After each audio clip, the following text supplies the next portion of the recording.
ஸ்டாலினை கிண்டல் பண்ண கையோட கூடிய சீக்கிரம் மக்களை போய் சந்திக்க போகிறோம், அவங்களோட மனசு விட்டு பேச போகிறேன், அதுக்கப்புறம் இந்த சாதாரணமான முழக்கம் இடி முழக்கமாக மாறும், தமிழ்நாட்டோட போர் முழக்கமாக மாறும், அது உங்களை ஒரு நிமிஷம் கூட தூங்க விடாது.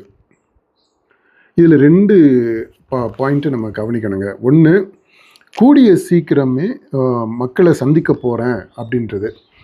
இது அதாவது ஒரு கணக்கு வழக்கு இல்லாமல், ஒரு கால வரம்பே இல்லாமல் அப்படியே காலம் கடத்திக்கிட்டே போகிறது, போஸ்ட்போன் பண்ணிக்கிட்டே போயிருக்கிறாங்க, அல்லது அப்படியே சொல்லிக்கிட்டே டெஃபரிங் அப்படியே போய்கிட்டே இருக்குது, ப்ரோக்ராஸ்டினேஷன். அந்த மாதிரியான ஒரு நோய் இது. அவர் கட்சி பேரை சொன்னதில் இருந்து நீங்கள் பாருங்கள், எத்தனை தடவை அவர் களத்துக்கு வர போகிறாரு, மக்களை சந்திக்க போகிறாரு, நான் அதை பண்ண போகிறாரு, இதை பண்ண போகிறாரு, அப்படி பாருங்கள் இப்படி பாருங்கள் அப்படின்னு சொல்லிட்டு அந்த கட்சியில் இருக்கக்கூடிய இந்த ஆதவு கீதவு அவங்க எல்லாருமே சொல்லிக்கிட்டே இருந்தாங்க. அப்புறம் வந்து படம் முடிஞ்ச உடனே வந்துடுவார். நாங்கள் படம் முடிஞ்சுமே இப்போ 6 மாதத்துக்கு மேலே ஆகி போயிடுச்சு, இன்னும் வரல. இப்போ என்ன சொல்லியிருக்கிறாங்கன்னா, இந்த மாநாடு 2வது மாநாடு முடிஞ்ச பிற்பாடு அவர் வருவார் அப்படின்னு அவரே சொல்லியிருக்கிறாரு. பார்ப்போம், அவர் முதல்ல வரணும். அப்படி வந்த பிற்பாடு தான் மற்ற விஷயங்களை பற்றியே நம்ம பேச முடியும். நம்ம ஏற்கனவே இன்னொரு கான்டெக்ஸ்டில் ஒரு காணொலியில் சொல்லியிருக்கிறோம், விஜய் மட்டும் நடைப்பயணமாக மக்களை சந்திக்கிறதுக்கு போனாருன்னா, அந்த ஒரு ஊரில் அவர் நடைப்பயணம் மேற்கொண்டு மக்களை சந்திக்கிற அந்த சீன் இருக்குது பார்த்தீங்களா, அந்த இதுக்கு இருக்கக்கூடிய இம்பேக்ட், ரீச், அது இந்த திமுகவினுடைய இந்த ஓரணியில் தமிழ்நாடு இது, அதுக்கப்புறம் உங்களுடன் ஸ்டாலின், இந்த கேம்பெயின் எல்லாம் இவ்வளவு நாள் நடந்து அதில் என்ன சாதகமான அம்சங்கள் இருந்திருக்குமோ அது எல்லாத்தையுமே தூக்கி சாப்பிடக்கூடிய அளவில் இருக்கும் அப்படின்னு நம்ம சொல்லியிருந்தோம். அதை இந்த இடத்துலையுமே நம்ம உறுதிப்படுத்துகிறோம். ஆனால் அவர் வரணுமே, விஜய் வரணுமே, வரலையே, இதுவரைக்கும் வரலையே. அவர் வரணும். வரும்போது என்ன நடக்கும் அப்படின்றத நம்முடைய ஆய்வு குழுவை வச்சு நம்ம ஆய்வு செய்வோம். இப்போதைக்கு அவர் வரணும் அப்படின்றது, இதுவரைக்கும் வரல அப்படின்றது உண்மை, கள நிலவரம். அதை எடுத்துக்கிறோம். அடுத்தது, அவர் வந்த பிற்பாடு தான் அது இடி முழக்கமாக மாறுமா இல்லை என்ன ஆகும் அப்படின்ற விஷயமெல்லாம் இருக்குது. இதில் இன்னொரு பாயிண்ட்டை சொல்கிறாரு, அது உங்களை ஒரு நிமிஷம் கூட தூங்க விடாது அப்படின்றாரு. இந்த தூங்க விடாமல் பண்ணுறது இருக்குது பார்த்தீங்களா, அது ஏற்கனவே ஆரம்பிச்சிருச்சு. இனி விஜய் இப்போ நடைப்பயணம் போய் அல்லது ஏதோ ஒரு பயணமாக போய் மக்களை சந்தித்து அவங்களோட மனசு விட்டு பேசி, அதுக்கப்புறமா அந்த முழக்கம் வந்து இடி முழக்கமாகி அந்த சத்தத்தினால தூக்கம் கெட்டு போகிறதுன்றது இருக்கட்டும், அது நடக்கலாம், நடக்காமலும் போகலாம். ஆனால் ஏற்கனவே இந்த அரசியல் தலைவர்கள், ஸ்டாலின் முதற்கொண்டு எல்லா அரசியல்வாதிகளும் தூக்கங்கெட்டு போய் தான் இருக்கிறாங்க. அது இவர் முன்னாடி சொன்னார் பார்த்தீங்கன்னா, அந்த ஃபர்ஸ்ட் பார்ட்டில் விஜயனுடைய ஸ்பீச்சில் சொல்கிறாரு பார்த்தீங்களா, அந்த தமிழ்நாடு அரசியலினுடைய தட்பவெட்பமே, அந்த கிளைமேட்டே மாறிடுச்சுன்றார் பாருங்க. அவர் அந்த கட்சி பேரை சொன்னதில் இருந்து முக்கியமாக அந்த முதல் மாநாடு நடந்ததுக்கு அப்புறம் கண்டிப்பாக டோட்டலாக கிளைமேட்டே மாறிடுச்சு அப்படின்னு அவர் சொன்னார் பார்த்தீங்களா. அது உண்மைதான் அப்படின்றதையும் நம்ம கள நிலவரம் அதுதான் அப்படின்றத சொன்னோம். அப்போ இருந்தே தூக்கம் போயிடுச்சுங்க இந்த அரசியல்வாதிகளுக்கு எல்லாருக்குமே. அவங்க எல்லாம் இப்போ வந்து சொல்கிறாங்க இது அப்படின்னா, இப்போ அவங்க உண்மையே ஒத்துக்கலை, வெளிப்படையாக சொல்கிறதுக்கு வெக்கப்படுறாங்க, தயக்கப்படுறாங்க, அதை பயப்படுறாங்க அப்படின்னு தான் அர்த்தம்.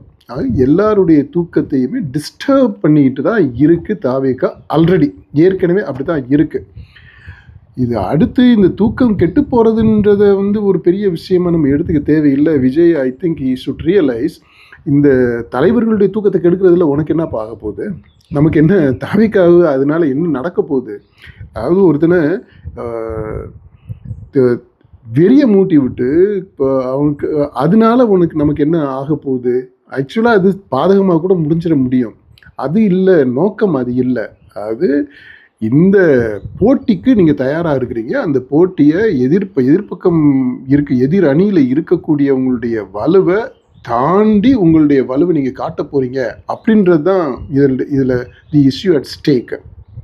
அதுக்கு தான் முக்கியத்துவம் நம்ம கொடுக்குறோம். அதனால் தூக்கம் கேட்டால் தூங்க முடியாமல் போயிடும், தூங்க விடாது அப்படின்றது அது திரும்ப நம்ம சொன்னோம் பார்த்தீங்களா, அந்த வந்திருக்கக்கூடிய அங்கே கூடியிருக்கக்கூடிய ரசிகர்களுக்கு ஒரு உற்சாகத்தை ஊட்டக்கூடிய ஒரு சொல் ஆடல் அது. அந்த அளவில் நம்ம அதை எடுத்துக்கிடுவோம். அப்புறம் அடுத்த பாயிண்ட், ஒரு சூப்பரான பாயிண்ட்டை அவர் சொல்கிறாரு. ஒவ்வொரு வீட்டுக்குள்ளேயும் போனதுக்கு அப்புறம் தான் நான் கட்சியவே ஆரம்பிச்சிருக்கேன் அப்படின்றது. அது I think it is a fact. அவர் கட்சி ஆரம்பிக்கிறதுக்கு முன்னாடியே வீட்டுக்குள்ளே போயிருக்கிறாரு, வீட்டுக்குள்ளே இருக்கிறாரு.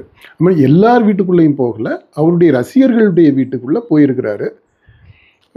அது நீங்கள் பார்த்தீங்கன்னா, இப்போது நம்ம தமிழ்நாடு எடுத்துக்கிட்டிங்கன்னா, ரசிகர்கள், ஹார்ட்கோர் ரசிகர்கள்னு எடுத்துக்கிட்டிங்கன்னா ஒவ்வொரு லீடிங் ஆக்டர்ஸுக்குமே ரசிகர்கள் இருக்கிறாங்க. அது ஓவர்லேப் இருக்காது. சில பேர் வந்து இப்போ படம் ஆர்வலர்களாக இருப்பாங்க, படம் பார்ப்பாங்க, நல்ல படம்னா போய் பார்ப்பாங்க, சினிமாவை போய் ரசித்து பார்க்கக்கூடியவங்க. அவங்க வந்து இந்த விஜய் படம் நல்ல படம்னா பார்ப்பாங்க, அஜித் படம் நல்ல படம்னா பார்ப்பாங்க, ரஜினி படத்தையும் பார்ப்பாங்க. அப்படி அவங்க வந்து இந்த ரசிகர்களாக இருக்கிறது இல்லை, பட ஆர்வலர்களாக இருப்பாங்க. இப்போ அவங்களையும் சில பேருடைய வீட்டில் விஜய் போய் இருக்கலாம். அதனால் ரசிகர்களுடைய வீட்டில் இடம் பிடிச்சிருக்கிறாரு. அது அவருக்கு ஒரு அறிமுகம். ரசிகர்கள் அல்லாதவர்களுக்கும் அவரை பற்றி தெரியும். ஏன்னா இந்த படம் பார்க்குறவங்க எல்லாருக்குமே விஜய் அப்படின்னா யாருன்னு சொல்ல தேவையில்லை, விஜய்னா தெரியும். அந்த விதத்தில் இந்த சொல்லாடலை நம்ம எடுத்துக்கிறோம். அதாவது வீட்டுக்குள்ளே போயிட்டாரு அப்படின்னா ஒரு ஹீரோவாக அவருடைய ரசிகர்களுடைய வீட்டுக்கு போயிருக்கிறாரு, வீட்டில் இருக்கிறாரு அப்படின்றது நம்ம எடுத்துக்கிறோம். ரசிகர்கள் மட்டும் இல்லை, இந்த சினிமா ஆர்வலர்கள் வீட்டிலையும் அவர் அறிமுகமாகி இருக்கிறாரு. அல்லது இன்னும் கொஞ்சம் பொதுவாக சொல்கிறதுனா, அவருக்கு விஜய்க்கு ஃபேவரபுளாக சொல்கிறதுனா, தமிழ்நாட்டு மக்களுக்கு அவருடைய முகம் பரிச்சயமாகி இருக்கிறது. இந்த சினிமா மூலமாக அவருக்கு கிடைச்ச ஒரு பெரிய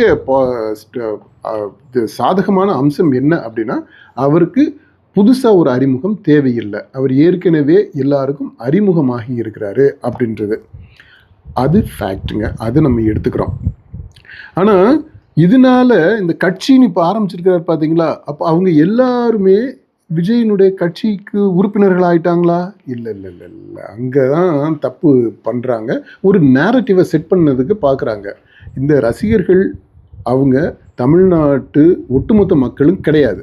ஃபஸ்ட்டு பாயிண்ட்டு அதை நம்ம தெளிவுபடுத்திக்கிறோம். விஜயினுடைய ரசிகர்கள் ஒரு குறிப்பிட்ட அளவில் இருக்கிறாங்க. அவங்க ஒட்டுமொத்த தமிழ்நாட்டினுடைய பிரதிநிதிகளாகவும் இல்லை, ஒட்டுமொத்த தமிழ்நாடே அவங்க தான் அப்படின்றது இல்லை. அப்படி குறிக்க முடியாது, மக்களை குறிக்க முடியாது. மக்களுடைய ரசனைகள் வேற, பலதரப்பட்ட ரசனைகள், பலதரப்பட்ட பார்வைகள், பலதரப்பட்ட அரசியல் கருத்தியல்கள் அதெல்லாமே இருக்குது. அதில் விஜயும் ஒருத்தர். அந்த விஜயினால் கவரப்பட்டவர்கள், விஜய் என்ற நடிகரால் கவரப்பட்டவர்கள் ஒரு குறிப்பிட்ட அளவினர் அவங்க இருக்கிறாங்க. இப்போ அவங்க தான் அவருடைய அரசியலில் முன்னணியில் நிற்கிறவங்க. இப்போ இவங்க எல்லாருமே வாக்காக மாறுறதுக்கு அவங்க எல்லாருமே ஓட்டு போடுவாங்க அப்படின்னு எடுத்துக்கிடலாம். இப்போ இதோட நின்றக்கூடாது. இப்போ என்ன, மற்ற மக்களையும் ரீச் அவுட் பண்ணணும். பொதுவாக இருக்கக்கூடிய மக்கள், நான் சொன்னேன் இல்லையா, பலதரப்பட்ட கருத்தியல்கள் பின்புலம், பலதரப்பட்ட மதிப்பீடுகள் பின்புலம், பலதரப்பட்ட ரசனைகள் பின்புலம் இருக்கு. இப்போ இவங்க எல்லாரையும் எப்படி விஜயினுடைய தாவிக்கா ரீச் அவுட் பண்ண போகுது, அவங்கள எப்படி கட்சிக்கு ஓட்டு போட வைக்க போகிறாங்க அப்படின்றது ஒரு பெரிய சேலஞ்சு. அந்த சேலஞ்சை வந்து அவங்க ஃபேஸ் பண்ணணும். அதனால் அது சேலஞ்ச் இருக்குன்றதை ஏற்றுக்கொள்ளாமல், அதை அக்னாலேஜ் பண்ணாமல் சும்மா அப்படியே மேலோட்டமாக அப்படியே போய் பூசி மெழுகிக்கிட்டு இந்த வாய் ஜாலத்திலேயே வண்டியை ஓட்டிட முடியாது. ஏன்னா இது வந்து எலெக்ஷன் அப்படின்றது கான்க்ரீட்டாக ஒரு ஆக்ஷன் பிளான் தேவைப்படுது அதுக்கு. இப்போ நம்ம ஏன் இதை சொல்கிறோம் அப்படின்னா, இந்த ரசிகர்கள் அந்த இது சேலஞ்ச் இருக்குது, ரசிகர்களாக இருக்கிறாங்க. அப்புறம் ரசிகர்கள் அல்லாதவர்களையும் கட்சிக்கு சாதகமாக ஓட்டுகளாக மாற்றணும், அவங்களை ரீச் அவுட் பண்ணணும். Politically you need to reach out and convince them and win over தம். அந்த சேலஞ்ச் இருக்குதுன்னு நம்ம சொல்கிறோம். ஏன்னா விஜயே அவர் பாருங்கள், அவரே ஒரு தள்ளாட்டத்தில் தான் இருக்கிறாரு. ஒரு பக்கம் அரசியல் தலைவராக ஒரு லாங்குவேஜ் பேசுகிறாரு, அப்புறம் திடீர்னு பார்த்தீங்கன்னா ரிலாப்ஸ் ஆகிடுறாரு. அவர் ஒரு ஹீரோவாக ரிலாப்ஸ் ஆகுறாரு. இப்போ இதிலும் தோழர்கள் தோழிகள் அப்படின்னு சொல்கிறார். முதல்ல தோழர் அப்படின்ட்டு ஒரு டேர்ம் பயன்படுத்துகிறாரு. அதுக்கப்புறம் இப்போ பார்த்தீங்கன்னா தோழர் தோழி அப்படின்றாரு. அப்புறம் இந்த கான்டெக்ட்ல இப்போ இங்கே பேசும்போது கபட நாடக திமுக ஆட்சியை வீட்டுக்கு அனுப்புகிறோம், என்ன நண்பா நண்பி அப்படின்றாரு, செய்வீர்களா அப்படின்றார். நண்பா நண்பி அப்படின்ட்டு திரும்ப வர்றாரு. அதாவது அந்த சினிமா நடிகராக ஹீரோவாக பயன்படுத்துகிற அந்த லாங்குவேஜுக்குள்ள திரும்ப ரிலாப்ஸ் ஆகிறார். அதில் போய் விழுகிறாரு. நம்ம இதுலேயே அந்த ஊசலாட்டம் இருக்குது அவர்கிட்டயே. அவர் ஹீரோவா தலைவராக இருக்கக்கூடிய ஹீரோவாக இமர்ஜ் ஆகக்கூடிய தலைவரா, இந்த மாதிரியான இந்த காம்பினேஷன்ஸ் பெர்முடேஷன்ஸ் இது எல்லாத்தையும் நீங்கள் போட்டுக்கோங்க, எது எப்படியோ. ஆனால் அவர் ஒரு அரசியல் தலைவராக ஒரு மாற்றம் பெறணும், முழுமையாக தன்னுடைய ஆளுமையை அதற்கேற்றது மாதிரி வடிவமைக்கணும். அது ஒரு சேலஞ்சாக அவருக்கே இருக்கு. அடுத்தது தான் ஒரு இன்ட்ரெஸ்டிங்கான இது, வேட்பாளர்களுடைய பட்டியல். அதை அறிவிக்கிறாரு. மதுரை கிழக்கு அப்படின்னு சொல்லிட்டு ஆரம்பிக்கிறாரு. மதுரை கிழக்கு வேட்பாளர் விஜய் அப்படின்றாரு. அப்புறம் வரிசையாக மதுரை கிழக்கு மேற்கு தெற்கு வடக்கு மேலே கீழே எல்லாத்தையும் சொல்கிறாப்புல. எல்லாம் விஜய் விஜய் விஜய்னு. பாயிண்ட் என்ன சொல்ல வர்றாரு அப்படின்னா, விஜய் நான் இந்த முகம்தான் தேர்தலில் சின்னமாக இருக்க போகுது. தேர்தலில் போட்டியிட போகிறது எல்லாமே விஜய் தான். அந்த விஜய் அதில் அழகாக சொல்கிறாரு, 234 தொகுதிகளையும் இந்த விஜய் தான், அதாவது உங்கள் விஜய் தான், உங்கள் சின்னம் அப்படின்னு அவர் முகத்தை காட்டுறாரு. இந்த முகத்துக்காக நீங்கள் ஓட்டு போட்டிங்கன்னா உங்கள் வீட்டில் இருக்க உங்கள் வேட்பாளர் ஜெயிச்ச மாதிரி. ப்ராக்டிக்கலாக அப்படி தான் இருக்கும், அப்படி தான் இருக்கணும், நீங்களும் அப்படித்தான் நினைப்பீங்கன்னு நான் நம்புகிறேன் அப்படின்றார். அது அவ்வளவு அசர்ட்டிவாக ஆணித்தரமாக சொல்கிறாரு. அவருடைய முகத்தை நம்ம இன்னும் ஒரு காணொலியில் அதை சுட்டி காட்டியிருக்கிறோம். இதில் விஜய் மற்ற சினிமாக்காரர்களுக்கே இருக்கக்கூடிய அந்த நார்சிசிஸ்ட் டெண்டன்சி, அந்த டெண்டன்சியினுடைய வெளிப்பாடாக இது இருக்குது அப்படின்னு நம்ம எடுத்துக்கலாம். அடுத்து அவருடைய முகத்துக்கு கொடுக்கக்கூடிய அபரிமிதமான முக்கியத்துவம் 2 அம்சத்தை சுட்டி காட்டுதுங்க. ஒன்று ஃபெட்டிஷ், அதாவது அவர் முகத்தை ஒரு காம இச்சைக்கான ஒரு பொருளாக குறுக்குவது. அது ஒரு உளவியல் ரீதியான ஒரு அம்சம். அதை அது நடக்குது. ரெண்டாவது என்னன்னா, இந்த மாதிரி இந்த முகம் அவருடைய முகம்னு சொல்லும்போது மற்ற முகங்கள் எல்லாமே டம்மி முகங்களாக போயிடுது. இதே பாருங்களேன், இதில் இன்னும் நம்ம கவனிக்க வேண்டியது, அந்த ஸ்டேஜில் அவ்வளோ பெரிய மேடை போட்டிருந்தாங்க. அந்த மேடையில் நடுவில் இருந்த மேடையில் அந்த விஜய் அப்புறம் அந்த மற்ற தலைவர்கள் எல்லாம் உட்காந்து மெயின் அந்த முக்கியமான நிர்வாகிகள் நடுவில் இருந்தாங்க. அப்புறம் 2 சைட்லையும் கொலுப்பொம்மைகள் மாதிரி கட்சியினுடைய நிர்வாகிகள் எல்லாருமே இருந்தாங்க. மற்ற நிர்வாகிகள் மாவட்ட அளவில் ஒன்றிய அளவில் அவங்க எல்லாமே இருந்திருப்பாங்க, 2 பக்கமும் இருந்தாங்க. அந்த நிர்வாகிகளுடைய முகத்தை அறிமுகப்படுத்துறதுக்கான ஒரு நல்ல வாய்ப்பாக இந்த மாநாட்டை பயன்படுத்தி இருந்திருக்கலாம். அப்படி ஒன்றும் செய்யலை. அப்படி எதுவுமே செய்யாமல், அதாவது வாய்ப்பு இருந்தும் அதற்கு ஏதுவான சூழல் இருந்தும் அதற்கு தயாராக இந்த வேட்பாளர்கள், ஃப்யூச்சர் வேட்பாளர்கள், இன்றைக்கு இருக்கக்கூடிய கட்சியினுடைய பொறுப்பாளர்கள் எல்லாருமே இருந்தும் ஷோகேஸில் வச்சது மாதிரி அவங்க எல்லாரும் அங்கே பொம்மைகளாக மேடையை அலங்கரிச்சுக்கிட்டு இருந்தும் அவங்கள அறிமுகப்படுத்துறதுக்கோ அவங்கள பயன்படுத்துறதுக்கோ மக்கள்கிட்ட கொண்டு போய் சேர்க்கறதுக்கோ அங்கே இப்போ பல்லாயிரக்கணக்கான ஆட்கள் இப்போ சேர்ந்துருந்தாங்க. அவங்கள்ட்ட இவங்களை கொண்டு போய் சேர்க்கிற ஒரு வாய்ப்பை பயன்படுத்தியிருக்கலாம். அதை செய்யலை. அதை செய்கிறதுக்கு பதிலாக இவர் அவருடைய முகத்துக்கு அளவுக்கு அதிகமான முக்கியத்துவம் கொடுத்து அந்த முகத்தையே ஒரு ஃபெட்டிஷாக குறுக்கி அந்த அதுக்கு அவ்வளவு இதாக பண்ணுறாரு. அது ஒரு உளவியல் சிக்கல். அது இந்த நார்சிசிசம் ஃபெட்டிஷிசம் அப்படின்றதெல்லாம் அதெல்லாம் கடந்து வரும்போது தான் அரசியல் ரீதியாக கருத்தியல் ரீதியாக உள்வாங்கி அந்த சூழ்நிலை வரும்போது தான் இவங்க தொண்டர்களாக வரவே முடியும். அதற்கு ஏதுவான சூழல் இருந்துச்சு, அதை வந்து அவங்க பயன்படுத்திக்கிறல அந்த அந்த அந்த இடத்துல.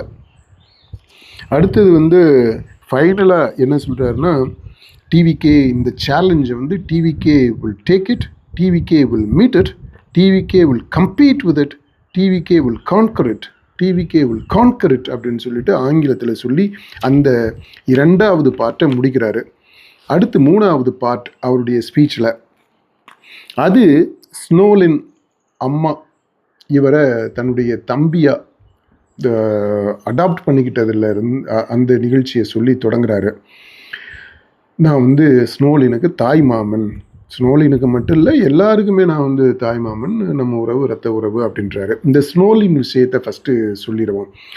ஸ்னோலின் இது ஏதோ ஒரு சாதாரண ஒரு விஷயம் நடந்தது மாதிரி அவர் போகிற போக்கில் சொல்கிறாப்புல, அவரது அந்த பிள்ளைக்கு தாய் மாமனான இந்த அம்மாவுக்கு நான் தம்பி, ஸ்னோலின் அம்மா என்னுடைய அக்கா, ஸ்னோலின் என்னுடைய மருமக, நான் அந்த பிள்ளைக்கு தாய் மாமன் அப்படின்ற அந்த இதை சொல்கிறதுக்கு அந்த ஸ்னோலின் விஷயத்தை சொல்கிறாப்புல.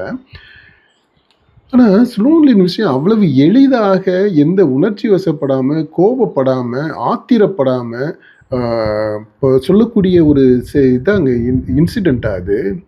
இங்கே வாய் கிளிய துப்பாக்கி குண்டை வச்சு அவ்வளவு லாங் டிஸ்டன்ஸில் இருந்து சுட்டு கொன்ன நிகழ்ச்சிங்க அது. அந்த ஒரு பிள்ளை மட்டும் இல்லை, அத்தனை பேர் அங்கே வந்து சுட்டு கொன்னாங்க. இந்த துப்பாக்கி சூடு நிகழ்ச்சி இதை ரெஃபர் பண்ணுறாரு. ரெஃபர் பண்ணும்போது எப்படி எந்த விதமான உணர்ச்சியுமே இல்லாமல் இந்த உறவை மட்டும் எடுத்துக்கிட்டு நீங்கள் கடந்து போக முடியும்? எனக்கு அது புரியவே இல்லை. அதே மாதிரி தான் இந்த இன்னொரு சூழ்நிலையிலையும் அதை அப்படி பண்ணாங்க. இந்த அஜித் பையன் இந்த லாக்கப்பு மரணம் இருக்கு இல்லையா, அதை கண்டித்து ஒரு கூட்டம் மாதிரி போட்டிருந்தாங்க, கண்டன ஆர்ப்பாட்டம். அந்த ஆர்ப்பாட்டத்தில் ஒரு ரெஃபரன்ஸ் வருது, அதாவது ஃபெனிக்ஸு ஜெயராஜ் அவங்கள கொரோனா காலத்தில் எப்படி லாக்கப்பில் வச்சு போலீஸ் ஸ்டேஷனில் வச்சு அடித்து கொண்டாங்க அப்படின்றது அப்பனையும் பிள்ளையையும் நிர்வாணப்படுத்தி அவ்வளவு கொடூரமான மரணம், அது கொலை, அது அந்த லாக்கப்பில் நடந்த கொலை. எந்த தப்புமே இல்லை, பெரிய தப்புன்னு சொல்கிறதுக்கு அங்கே ஒன்றுமே இல்லை. அதாவது ஒரு சின்ன தண்டனை கொடுக்கக்கூடிய அளவுக்கு கூட இல்லாதது கொலையில் கொண்டு போய் முடிஞ்சிருக்கு. அதை ரெஃபர் பண்ணுறாங்க. அது பேசும்போது அதை வர்ஜினாவும் அதை ரெஃபர் பண்ணுறாப்புல, விஜயும் அதை ரெஃபர் பண்ணுறாரு. பண்ணுறவங்க என்ன சொல்கிறாங்க அப்படின்னா, நீங்கள் சிபிஐ விசாரணை கூடாது, சிபிஐ விசாரணைக்கு போனதுனால தமிழ்நாட்டுக்கு அவமானமாக போயிடுச்சு அப்படின்னு இந்த திமுக அப்போ எதிர்கட்சியாக இருந்த ஸ்டாலின் கூச்சல் போட்டாராம். அதை சொல்கிறதுக்கு இந்த உதாரணம், இந்த படுகொலையை உதாரணமாக சொல்லிட்டு அப்படியே கடந்து போயிடுறாங்க. என்னங்க லாக்அப் மரணத்தை பற்றி நீங்கள் பேசுகிறீங்க, அதுவும் லாக்அப் மரணம், அது 2 பேரும் அநியாயமாக கொண்ட மரணம். நம்ம கண்ணு முன்னாடி அதை பார்த்தோம், அதுக்கு கேள்விப்பட்டோம். இப்போ அவ்வளவு தூரம் ஊடகங்களில் பேசப்பட்ட விஷயம், அவங்களுக்கு இப்போ வரைக்கும் நீதி கிடைக்கல. அதை பற்றி ஒரு வார்த்தை கூட சொல்லலை, அதை கண்டிக்கலை. அந்த கொலை நடத்திய அந்த அரசு அதுக்கு பொறுப்பேற்கணும் அப்படின்றத பற்றி ஒன்றுமே சொல்லலைங்க. சொல்லாமல் இந்த சிபிஐ விஷயம் மட்டும் சொல்லிட்டு அப்படியே கடந்து போயிடுறாங்க. இது இந்த தாவிகாவினுடைய ஒரு ஸ்டைலாகவே இருக்குது இது. அதுதான் நான் சொல்கிறேன். அதாவது இவங்க வந்து அரசியலுக்குள்ளே போகலை, மக்களுடைய உணர்வுகளை உள்வாங்கலை, இன்னமும் மக்களுடைய பிரச்சனைகளை இவங்க தன்மையப்படுத்திக்கவே இல்லை. அதுதான் அதனுடைய வெளிப்பாடு தான் இது. ஸ்னோலினை பற்றி சொல்லும்போது எப்படிங்க அவ்வளோ போகிற போக்கில் நீங்கள் வந்து சொல்லிட்டு போயிட முடியும்? அந்த டயத்தில் இருந்த முதல்வராக இருந்த அந்த ஆட்சியை பற்றி எதை பற்றி எந்த விதமான உணர்வு வெளிப்பாடே இல்லை. அதாவது நீங்கள் அந்த இடத்துல டீவியேட் ஆகி போய் பேசணும் அப்படின்ட்டு இல்லை, ஆனால் அதில் நீங்கள் சொல்லக்கூடிய விதம் இருக்குது இல்லையா, அதைத்தான் நம்ம சொல்கிறோம். அந்த மாதிரி அந்த ஸ்னோலினுடைய தாய் மாமன் பிரச்சனை அப்படி போயிடுச்சு. அதுக்கு இன்றைக்கு வரைக்குமே நீதி கிடைக்கல, அது அப்படியே பெண்டிங்கில் நிற்குது. அதை பற்றி அவர் ஒன்றுமே சொல்லலை. அதுக்கு ஏதாவது செய்வாரா இந்த தாய் மாமன் அப்படின்றத பற்றி ஒன்றுமே பேசலை. ஆனால் அந்த தாய் மாமன் அப்படின்ற விஷயத்தை மட்டும் எடுத்துக்கிட்டு அப்படியே கடந்து வர்றாரு. அப்புறம் என்ன பாயிண்ட்டு சொல்கிறாரு அப்படின்னா, ரத்த உறவு, எல்லாருமே கூட பிறந்த பிறப்பு, ரேஷன் கார்டில் தான் நமக்கு இது இருக்காது. ஆனால் இதயத்தில் நம்மெல்லாம் இடம் பிடிச்சிருக்கிறோம். நான் அப்படி அந்த மாதிரி அப்படியே ஒன்று மண்ணா ஒரே உறவாயிட்டோம் அப்படின்ற விஷயத்த இப்போ எடுத்து சொல்கிறாரு. சென்டிமெண்ட்டாக பேசுகிறாரு. இந்த சென்டிமெண்டல் இது கொஞ்சம் அந்த கூட்டத்தில் உணர்ச்சியை கிளப்பி விடுறதுக்கு உதவியாக இருக்கும். பட் இந்த long run it won't stay. இந்த இரத்த உறவு அப்படின்றது எம்ஜிஆர் சொல்லுவார். அதைத்தான் இங்கே இவர் காப்பி அடிக்கிறார். எம்ஜிஆர் இவர் காப்பி அடிக்கல, இவர் கிளி கொடுத்தவங்க அப்படி அந்த ரெஃபரன்ஸை மனசில் வச்சுக்கிட்டு தான் சொல்லியிருக்கிறாங்க. எம்ஜிஆர் என் ரத்தத்தின் ரத்தமான உடன்பிறப்புகளே அப்படின்னு சொல்லுவார். அதுக்கு என்ன காரணம் அப்படின்னா, அவருக்கு துப்பாக்கி சூடு நடந்தது தெரியும் இல்லையா? அவர் துப்பாக்கி சூடு நடந்து சாக பொழைக்க ஆஸ்பத்திரியில் இருப்பாப்புல. அப்போது அவருக்கு ரத்தம் கொடுக்குறாங்க.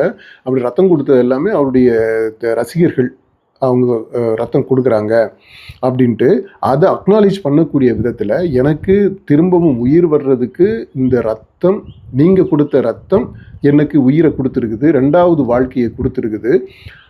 அதனால என்னுடைய ரத்தத்தின் ரத்தமாக இருக்கக்கூடிய என்னுடைய உடன் பிறப்புகள் நீங்க அப்படின்னு சொல்லிட்டு அவருடைய வாழ்க்கையில நடந்த ஒரு நிகழ்வோட தொடர்பு படுத்தி அந்த ரத்தத்தின் ரத்தமான அப்படின்ற அந்த ஃப்ரேஸை பயன்படுத்த ஆரம்பிச்சாரு. அதுக்கு அர்த்தம் இருக்கு, அதுக்கு ஒரு அடிப்படை இருக்கு. அது வெறுமனே வார்த்தை ஜாலமா இல்லை, வார்த்தை ஜாலம் இல்லை. அதுக்கு பின்னாடி ஒரு நிகழ்வு இருக்கு. அது ஒரு உண்மையான நிகழ்வு. அதை அடிப்படையாக வச்சு தான் அந்த ரத்தத்தின் ரத்தமான அப்படின்னு அதை பயன்படுத்த ஆரம்பிக்கிறார். அது நல்லபடியாக போய் ஆடியன்ஸ்கிட்ட, அவருடைய ரசிகர்கள்ட்ட, பின்னாடி அவருடைய கட்சி தொண்டர்கள்ட்ட போய் சேர்ந்தது. அது நிலைச்சு நிற்குது இன்னைக்கு வரைக்குமே, ரத்தத்தின் ரத்தமான உடன்பிறப்புகளே அப்படின்றது. அது ஏன்னா அவருடைய ரத்தம், அவருடைய உடம்புல ஓடக்கூடிய ரத்தத்தினுடைய ஒரு பகுதி இந்த ரசிகர்களுடைய ரத்தம். அதனால அதை அவ்வளவு அத்தன்டிக்காக அழுத்தம் திருத்தமாக உணர்ச்சி வசப்பட்டு அதை சொல்ல முடிஞ்சது. இங்கே விஜய் சொல்கிறதுல வெறுமனே உணர்ச்சி வசப்பட்டு சொல்லக்கூடிய ஒரு கூச்சல் மட்டும்தான் இருக்குது. அது வார்த்தை ஜாலமாக மட்டும்தான் இருக்குது. அதுக்கு உள்ளீடு ஒன்று இல்லை. அந்த உள்ளீடு இருந்துருந்துச்சுன்னா, இந்த ரத்தத்தின் ரத்தமாக இருந்திருந்தாங்க அப்படின்னா, இந்த ஸ்னோலினுடைய மரணத்திற்கு அவர் அந்த நீதி கேட்டிருக்கணும். நீதி கேட்டு இன்னைக்கு வரைக்கும் எந்த இதுவுமே அவங்க வீட்டில் போய் பார்த்தாருங்க, ஆறுதல் சொன்னாருங்க, வந்தாருங்க. அதுக்கப்புறம் என்னங்க நடந்துச்சு? என்ன நடந்துக்கிட்டு இருக்கு?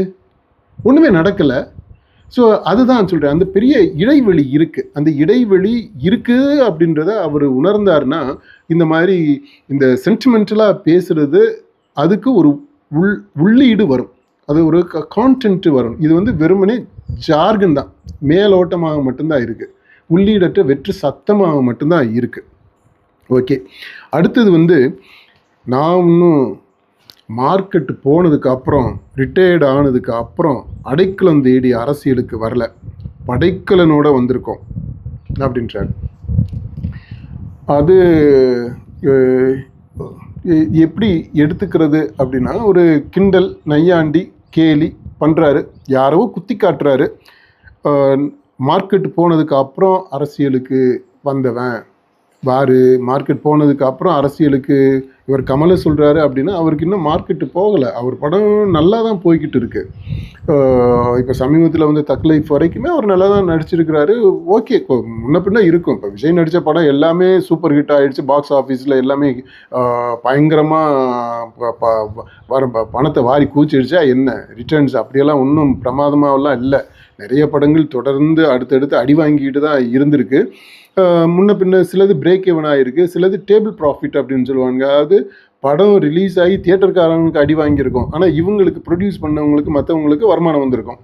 ஆக்டருக்கு அதில் எந்த பிரச்சனையுமே இல்லை, அவங்களுக்கு பேசின சம்பளத்தை கொடுத்தா தான் படமே ரிலீஸ் ஆக முடியும். அப்போ அதனால் அந்த மாதிரி இந்த நையாண்டி குத்தி காட்டி பேசினது மார்க்கெட்டு போனதுக்கு அப்புறம் வந்தது அப்படின்றது கமலை சொல்லியிருந்தாருன்னா அது சரியானது கிடையாது. ரிட்டையர்ட் ஆனதுக்கு அப்புறம் அப்படின்னா, ரிட்டையர்ட் ஆனதுக்கு அப்புறம் யார் வந்தா அப்படின்னா, அப்படியும் பெருசாக யாரும் வந்தது மாதிரி தெரியல. சினிமாவிலேருந்து யாரும் வரல, மற்ற ஆட்களுமே ரிட்டையர்ட் ஆனதுக்கு அப்புறம் யார் வந்தது மாதிரி தெரியல. சீமானு சொல்கிறாரு, அவரும் சினிமாவிலேருந்து வந்தவர் தான். ஆனால் சினிமாவில் அவருக்கு ஒன்றும் மார்க்கெட்டு இருந்ததாகவே இல்லையே. அவருக்கு எப்போ மார்க்கெட் இருந்துச்சு, எப்போ அவர் ரிட்டையர்ட் ஆனார்? ட்ரை பண்ணிக்கிட்டு இருந்தார். சினிமாவில் ஒரு படம் 2 படம் பண்ணியிருக்கிறாப்புல சொல்கிறது மாதிரி. அதுதான் அப்புறம் அப்படியே அரசியலுக்கு வந்துட்டார். அவருக்கு ஏற்கனவே அந்த அரசியல் சிந்தனை இருந்தது அப்படின்றதுனால அந்த டிரான்சிஷன் எளிதாக வந்துருச்சு. அதனால் சினிமாவில் இருந்துங்கிட்டு வரல, வயசானதுக்கு அப்புறம் அவர் வரல, ரிட்டையர்ட் ஆனதுக்கு அப்புறம் வரல, மார்க்கெட் போனதுக்கு அப்புறம் வரல, அப்படி யாரும் வந்தது மாதிரி தெரியல. அதனால் அது தேவையில்லாத பேச்சு, சீண்டல், யாரோ சீண்டணும்னு சொல்லிட்டு அவர் பாட்டில் ஒரு ஸ்டேட்மெண்ட்டை கொடுத்துருக்குறாங்க. அதாவது இவர் ஃபீல்டில் இருக்கிறாரு, அவுட் ஆகாமல் இருக்கிறாரு, உச்சத்தில் இருந்து அப்படின்லாம் முன்னாடி அந்த மாநாட்டில் பேசியிருப்பாப்புல. உச்சத்தில், கரியர் உச்சத்தில் அப்படின்ட்டு, உச்சத்தில் இருந்து தொப்புன்னு இங்கே விழுந்தாரா என்ன? இந்த மாதிரி விஷயங்கள் தாங்க ஒரு அளவுக்கு அதிகமாக நீங்கள் இம்பார்ட்டன்ஸ் கொடுக்கும்போது எரிச்சலை தான் மூட்டி விடும். உன்னை யார் அப்படி வர சொன்னா அப்படின்ற அந்த கேள்வி வரும். அப்புறம் படைக்கலனோட வந்திருக்கிறோம்னா, படைக்கலம் எதுங்க? படைக்கலன்னா எதை நீங்கள் சொல்கிறீங்க? ஒரு படையை சொல்கிறீங்க, உங்களுடைய ரசிகர்களை நீங்கள் சொல்கிறீங்க. இந்த ரசிகர்கள் உங்களுக்கு ஓகே இருந்தாங்க, நீங்கள் வந்திருக்கிறீங்க. அதே மாதிரி ஒவ்வொரு நடிகருக்கு பின்னாடியும் ஒரு பெரிய ரசிகர் பட்டாளம் இருக்குது. நடிகர்களுக்கு மட்டும் இல்லை, ஒவ்வொரு தலைவருக்குமே ரசிகர் பட்டாளம் இருக்குது. இன்றைக்கி யூடியூப்பில் ஒரு 4 வீடியோவை நீங்கள் போட்டுட்டீங்க, அது வைரல் ஆகிருச்சுன்னா உங்களுக்கு பின்னாடி ஒரு பெரிய ரசிகர் பட்டாளம் வந்துடுதுங்க. அதனால் இந்த ரசிகர்கள் பட்டாளம் இருக்குது, அது ஒரு பெரிய படைக்கலனாக இருக்குது அப்படின்னு எல்லாம் மாறுதட்டிக்கிறதுல அர்த்தமே இல்லை. இன்னைக்கு சூழ்நிலையில் இந்த சோசியல் மீடியாலாம் வந்த பிற்பாடு it is immaterial, it okay. ஆனால் இவருக்கு லட்சக்கணக்கில் ரசிகர்கள் இருக்கிறாங்க அப்படின்றதுனால இதை கவனத்தில் எடுத்துக்கிறோம். ஓகே. அடுத்தது நன்றிக்கடன் பற்றி சொல்கிறாரு. இது மக்கள் எனக்கு கொடுத்துருக்குறாங்க, அவங்களுக்கு நன்றிக்கடனாக நான் அரசியலுக்கு வர்றேன் அப்படின்றாரு. இதில் இன்னைக்கு கிண்டலாக கேட்குறதுனா, சரி மக்கள் இவ்வளவு கொடுத்துட்டாங்கல்லப்பா, இப்போ கடைசி படம் வருது, அந்த படத்தை நீங்கள் ஃப்ரீயாக கூட டிக்கெட்டு கொடுக்க வேண்டாம்ப்பா, இப்போ தியேட்டரில் ஓட்டணுன்ற அவசியம் இல்லை இந்த ஜனநாயகனை. அதுக்கு பதிலாக அந்த கட்டணம் எவ்வளவோ அந்த கட்டணத்தை மட்டும் கொடுத்து அவங்க படம் பார்க்கலாம் அப்படின்ற அந்த இதை ஒன்றை மட்டும் நடைமுறைப்படுத்த முடியுமா? அது செய்ய முடியுமா? அப்படி செய்ய முடிஞ்சுன்னா அதுவே ஒரு பெரிய இதாக இருக்கும். இந்த நன்றிக்கடனுடைய கான்க்ரீட்டான நடைமுறை செயல்பாடாக அது இருக்கும். ஆனால் அது நடக்காது, கண்டிப்பாக நடக்க போகிறது இல்லை. ஏன்னா இவரை நம்பி அத்தனை கோடி முதலீடு, நூற்றுக்கணக்கான கோடி முதலீடு அதில் இருக்குது. அந்த தியேட்டர்காரங்கெல்லாம் இந்த படத்தை வாங்க போகிறாங்க அப்படின்னா 4 காசு சம்பாதிக்கணும்னு தான் பார்ப்பாங்க. அதனால் இது அந்த முதல் வாரத்தில் அந்த வீக்கெண்ட் படம் ரிலீஸ் ஆகிற அந்த முதல் வாரத்திலேயே இப்போ லாபத்தை சம்பாதிச்சிடணும் அப்படின்றது தான் குறியாக இருக்கும். அதனால் நீங்கள் பாருங்கள், இந்த ஜனநாயகனில் இவர் என்னென்னலாம் இது வரைக்கும் அப்படியே முழங்கிக்கிட்டு இருந்தாரோ அது எல்லாத்திற்கும் முற்றிலும் மாறாக, எதிராக தான் கண்டிப்பாக நடக்கும். ஜனநாயகன் தியேட்டரில் அந்த டிக்கெட்டில் போட்டிருக்கிற ப்ரைஸை அவங்க இந்த டைனாமிக் ப்ரைஸிங்காக எஸ்கலேட் பண்ணாமல், அதிகரிக்காமல், கூட்டம் வந்துருச்சு முதல் நாளில் இந்த ரேட்டு, 2வது நாள் இந்த ரேட்டு, 3வது நாள் இந்த ரேட்டு அப்படியெல்லாம் பண்ணாமல், அது ரசிகர்கள்ட்ட பணத்தை கொள்ளையடிக்காமல், அவங்கள சுரண்டாமல், இந்த படத்தை நீங்கள் தியேட்டரில் ஓட்டிருங்க பார்ப்போம், நியாயமாக, நேர்மையாக, அதுக்குரிய என்ன கட்டணமோ அந்த கட்டணத்தை மட்டும் வாங்கி இந்த படத்தை ஓட்டிருங்க. அப்படிப்பட்ட ஒரு சூழல் வந்துருமா? வர்றதுக்கான வாய்ப்பே கிடையாது. ஓகே. அதனால் இந்த நன்றிக்கடனை பற்றி பேசுகிறது, அது அந்த மேடையில் சொல்லும்போது ஒரு கான்டெக்ஸ்டில் அதை புரிஞ்சுக்கிறோம். ஆனால் அதனுடைய மறுபக்கம் இருக்கக்கூடிய யதார்த்தம் இருக்குது பார்த்தீங்களா, அந்த யதார்த்தம் மனத்தை ரொம்ப டிஸ்டர்ப் பண்ணக்கூடியதாக இருக்குது, கண்டனத்திற்கு உரியதாகவும் அது அமைஞ்சிருக்கு. அப்புறம் மக்களை பற்றி சொல்லும்போது இவங்கெல்லாம் கடவுள் கொடுத்த வரம். உயிராக நினைக்கிறது பெண்களை, குழந்தைகளை, இளைஞர்களை, உழைக்கிற மக்களை தான். இவங்க தான் நம்மளோட வகையறா. எத்தனை ஜென்மம் எடுத்தாலும் நன்றிக்கடனை தீர்க்கவே முடியாது அப்படின்லாம் சொல்கிறாரு. அதாவது உயிராக நினைக்கிறது பெண்கள், குழந்தைகள், இளைஞர்கள், உழைக்கும் மக்கள், 4 பேரை ஐடென்டிஃபை பண்ணி சொல்கிறாரு. பெண்கள், அதாவது இவருடைய டார்கெட் பீப்புள், வாக்கு வங்கி எது அப்படின்னா பெண்கள். குழந்தைகளை சொல்கிறாரு, குழந்தைகள் எதிர்காலத்திற்கான வாக்கு வங்கி. இளைஞர்கள் இந்த ஃபர்ஸ்ட் ஓட்டர்ஸு, அவங்க இப்போது அவங்களையுமே கணிசமான பேர் எதிர்காலத்திற்கான வாக்கு வங்கி. உழைக்கும் மக்கள் அப்படின்னா என்ன, இந்த தலித்ஸு, மற்ற இது எம்பிசிஸில் இருக்கக்கூடியவங்க, மற்ற காஸ்ட்ல எல்லாம் பார்த்தீங்கன்னா பெரும்பாலும் அவருடைய ரசிகர்கள் ஹார்ட்கோர் ரசிகர்களாக இல்லை. அது நம்ம அந்த சோஷியலாஜிக்கல் அனாலிசிஸ் நம்ம பண்ணி பார்த்தோம்னா அந்த உண்மை நமக்கு தெரியும். ஸோ அதை அவர் கரெக்டாக பின் பாயிண்ட் பண்ணி சொல்கிறாரு, இவங்க தான் நம்மளோட வகையறா அப்படின்றாரு.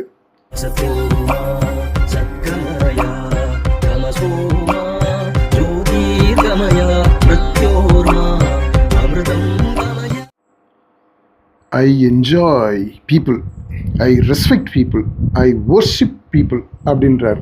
அந்த இதில் மக்களை நீங்கள் என்ஜாய் பண்ணுறீங்களா, மக்களை ரெஸ்பெக்ட் பண்ணுறோம், மக்களை மதிக்கிறோம், அவங்களுக்குரிய மரியாதை கொடுக்குறோம் அப்படின்றது புரிஞ்சிக்கக்கூடியதாக இருக்குது, நம்ம ஏற்றுக்கிறோம். அது என்னங்க, என்ஜாய் பீப்புள், என்ஜாய் ரிலேஷன்ஷிப், அதை அந்த அர்த்தத்தில் அதை சொல்கிறாரு. என்ஜாய் ஒர்ஷிப், அதாவது மக்களை ஒர்ஷிப் பீப்புள் அப்படின்றாரு. அதாவது இந்த டேர்ம்ஸ் பார்த்தீங்கன்னா இது ஒரு லவ் லாங்குவேஜ் தான் அவர் பயன்படுத்துகிறாரு.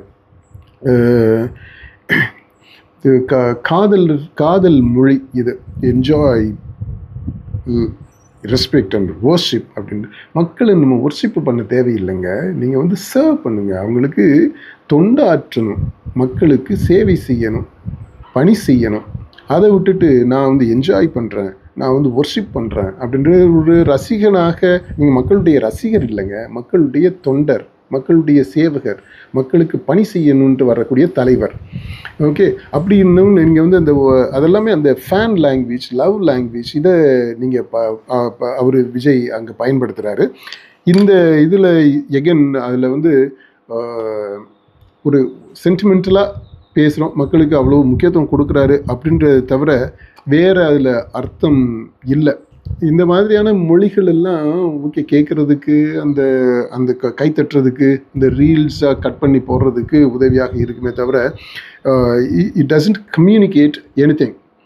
மேலே என்ன சொல்லணும், மக்களுக்கு அடுத்த பாயிண்ட்டாக அவர் சொல்கிறாரு, உழைக்கிறத தவிர வேறு எண்ணமும் இல்லை, எனக்கு வேறு வேலையும் இப்போ வேறு வேலையும் இல்லை, வாழ்நாள் முழுக்க நான் வந்து உழைக்க போகிறேன், என் கடன் பணி செய்து கிடப்பதே அப்படின்ட்டு அடுத்து சொல்கிறாரு.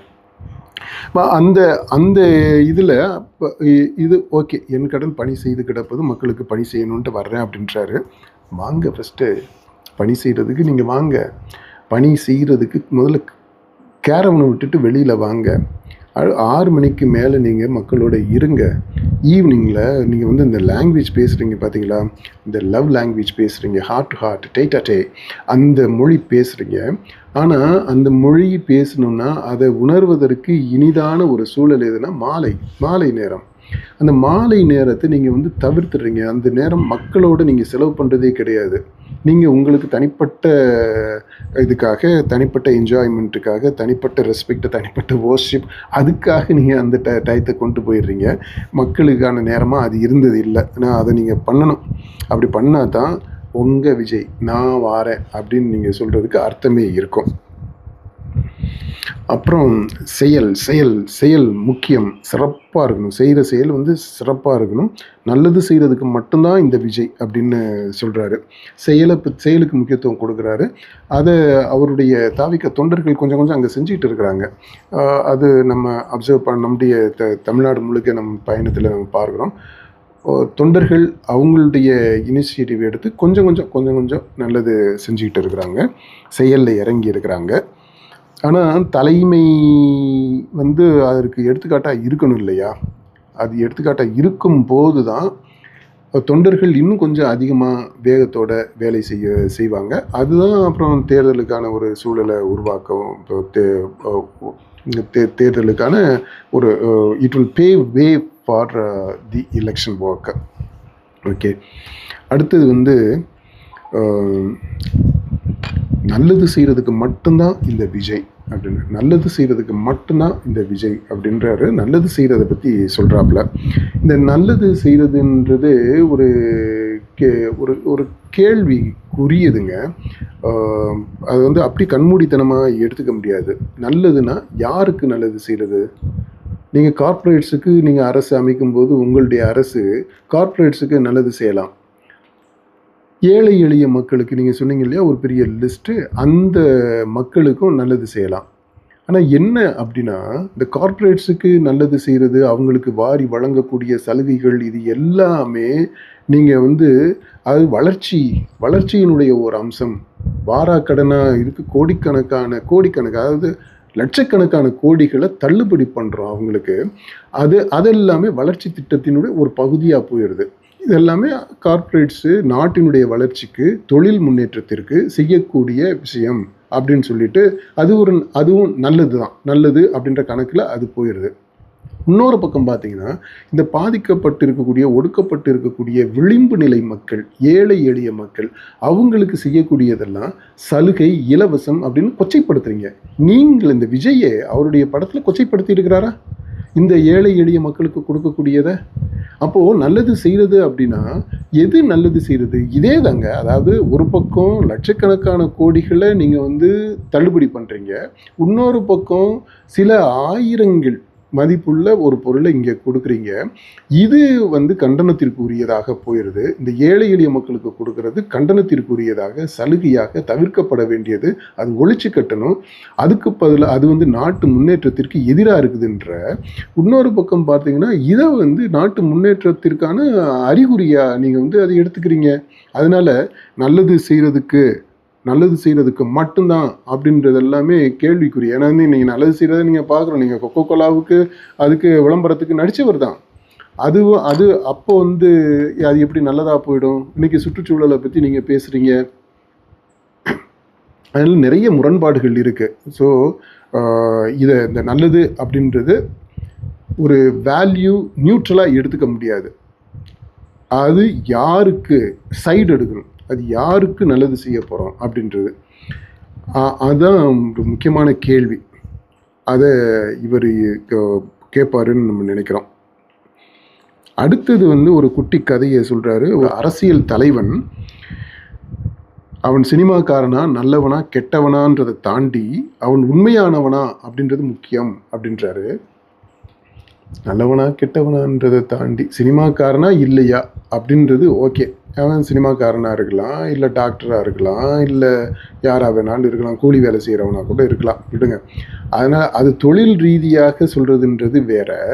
உடனே இவர் என்ன பண்ணுறாரு, தொழில் ரீதியாக ஒரு கேட்டகரியை சொல்லிட்டு அடுத்து மாரலாக எத்திக்கலாக இன்னொரு கேட்டகரியை கொண்டு வர்றாரு. அது டிஃப்ரெண்ட் ரெல்ம். நல்லவனா கெட்டவனா அப்படின்றதையும் சினிமாக்காரனா அப்படின்றதையும் எப்படி ஒரே தளத்தில் நிறுத்த முடியும்?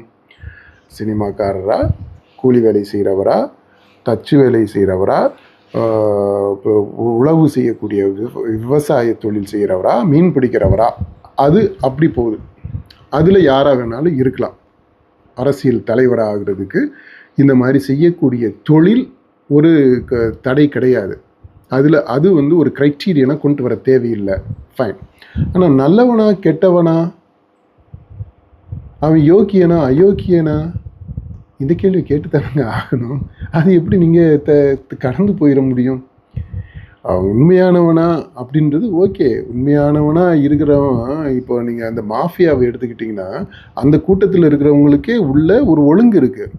அவன் வந்து அங்கே இருக்கக்கூடிய அந்த குழுவில் இருக்கக்கூடிய உறுப்பினர்கள் தலைவனுக்கு பிரமாணிக்கமாக இருக்கணும், உண்மை உள்ளவனாக இருக்கணும் அப்படின்றது கட்டுப்பாடு. அது it has its own dynamics. Okay. அதனால நீங்கள் உண்மை உள்ளவனாக இருக்கணும் அப்படின்றத வந்து அவுட் ஆஃப் கான்டெக்ஸ்டில் நீங்கள் வந்து சொல்ல முடியாது. நல்லவனா கெட்டவனான்றது ரொம்ப முக்கியம். உண்மை உள்ளவனா இருக்கிறியான்றதுக்கு ஈக்குவலா அல்லது அதையும் தாண்டியதா நல்லவனா கெட்டவனான்றது இருக்கணுங்க. மக்கள் நலனில் அக்கறை உள்ளவனா அக்கறை இல்லாதவனா? மக்களுக்காக நீ வந்து சேவை செய்யணும்னு வர்றியா, மக்கள்கிட்ட இருந்து நீ வந்து சம்பாதிக்கணுன்ட்டு வர்றியா, அவங்கள எக்ஸ்ப்ளாய்ட் பண்ண வர்றியா, சர்வ் பண்ண வர்றியா? இதெல்லாம் முக்கியமான கேள்விகள். Value based questions, ethical questions. இந்த இஷ்யூஸை வந்து நீங்கள் கடந்தெல்லாம் போயிட முடியாதுங்க. உண்மை உள்ளவனாக இருந்துட்டால் மட்டும் போதுமா? அது பத்தாது. மக்களுக்கு உண்மை உள்ளவனாக இருக்கணும் கண்டிப்பாக. ஆமாம், மக்களுக்கு உண்மை உள்ளவனாக இருக்கணும்னா ஆட்டோமேட்டிக்காக நேர்மையாக இருக்கணும். நீங்கள் சொல்கிறீங்க உண்மையும் நேர்மையும் முக்கியம் அப்படின்றீங்க. திறமை எவ்வளவு முக்கியமோ அந்த அளவுக்கு இது முக்கியம்ன்றீங்க. அதே தான், அந்த பாயிண்ட்டு தான் நீங்கள் இன்னும் சரியாக புரிஞ்சிக்கல. உண்மையும் நேர்மையும் இருந்தது அப்படின்னா நீங்கள் அவன் வந்து நல்லவனாக தான் இருக்க முடியும். நல்லவனாக இருந்தால் தான் இந்த இதை செய்ய முடியும். அதில் அப்போ என்னன்னா, இந்த எழுதி கொடுத்த ஆள் ஒரு சும்மா அங்கே வந்து சினிமாக்காரன்றதை கொண்டு வரணும் அப்படின்றதுக்காக நல்லவனா கெட்டவனா அப்படின்றத கொண்டு வந்துட்டாப்புல. அப்போ என்ன, விஜய் வந்து கெட்டவராக இருக்கிறாரா?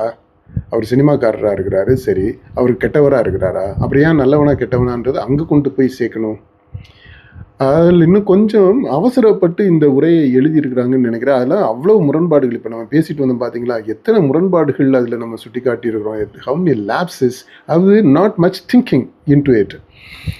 மேலோட்டமாக ஒரு அம்சத்தை மட்டும் எடுத்துக்கிட்டு அதை அப்படியே சொல்லிட்டு போயிடுறது, அது ஒரு தலைவருடைய பேச்சுக்கு செட் ஆகாதுங்க. நீங்கள் ஸ்கூலில் எழுதி கொடுக்குறதுக்கு இந்த இதுக்கு ஒரேஷன் அந்த மாதிரி பேச்சு போட்டிக்கு இது பட்டிமன்றத்துக்கு பேசுகிறதுக்கு இதுக்கெல்லாம் ஓகே, அந்த மாதிரி செய்யலாம். நீங்கள் ஒரு ஜோக்கா காமிக்கலாக லைட்டர் வெயினில் சொல்லிட்டு போகலாம்.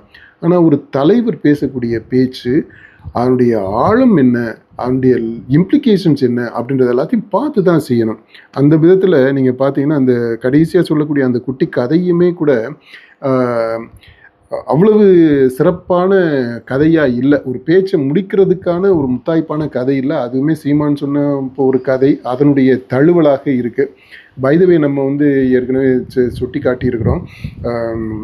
இந்த தாவிகாவில் இருந்து வரக்கூடிய அந்த அறிவிப்புகள், அவங்களுடைய அந்த கண்டனங்கள் இதெல்லாம் பார்த்தீங்கன்னா சீமான், அப்புறம் இவர் பாமகவுடைய டாக்டர் ராமதாஸ், அன்புமணி ராமதாஸ், இவங்களுடைய அறிக்கைகளை பின்பற்றி வரக்கூடியதாகத்தான் இருக்குது. அதை நம்ம காணொலிகளில் சுட்டி காட்டியிருக்கிறோம். இப்போ இந்த கதை அளவுக்கு கதை வரைக்குமே அந்த இது வந்துருச்சு, காப்பி அடிக்கிறது. இன்னும் கொஞ்சம் ஒரிஜினலாக திங்க் பண்ணலான்னு நினைக்கிறேன். அவர் விஜய் எம்ப்ளாய் பண்ணக்கூடிய ஆட்கள் ஸ்பீச் எழுதி கொடுக்கறதுக்கு கொஞ்சம் ரிசர்ச் பண்ணக்கூடியவங்களா, இன்னும் கொஞ்சம் க்ரியேட்டிவாக யோசிக்கக்கூடியவங்களா இருக்கலாம். அப்புறம் கடைசியாக முடிக்கிறது பாருங்கள், அந்த சொன்ன கதைக்கும் இந்த கடைசி லைன், எல்லா அரசியல்வாதியும் அறிவாளியும் கிடையாது, எல்லா சினிமாக்காரனும் முட்டாளும் கிடையாது அப்படின்ட்டு அவ்வளோ ஆக்ரோஷமாக சொல்லி முடிக்கிறாரு. உங்களை முட்டாள்னு யாருங்க சொன்னாங்க? விஜய் முட்டாள்னு யாருமே சொல்லலை. விஜய் வந்து ஒரு சினிமாக்காரர், நல்ல சிறந்த சினிமாக்காரர் அப்படின்றத சொல்லியிருக்கிறாங்க. அவர் அரசியலுக்கு வந்துட்டு இருக்கிறாரு, அவர் முழுசாக வரணும் அப்படின்ற அது எதிர்பார்ப்பு தெரிவிக்கிறாங்க. அவர் முட்டாள்னு யாருமே இது வரைக்கும் சொல்லலை. அதனால அவராக கற்பனை பண்ணிக்கிட்டு அல்லது இந்த எழுதி கொடுக்குறவங்க அப்படி ஒரு இமேஜை, அப்படி ஒரு சுமையை ஏன் விஜய் மேலே சுமத்தி, ஒரு பழியை சுமத்தி அதுக்கு அவர் ரெஸ்பாண்ட் பண்ண வச்சாங்க அப்படின்ட்டு தெரியல. விஜய் வந்து சினிமாக்காரர், நல்ல சினிமாக்காரர், அவர் முட்டாளான சினிமாக்காரர் கிடையாது. இந்த உத்தரவாதம் கண்டிப்பாக இருக்குங்க. Vijay can feel happy as a சினிமாக்காரன். He is an intelligent சினிமாக்காரன். There is no doubt.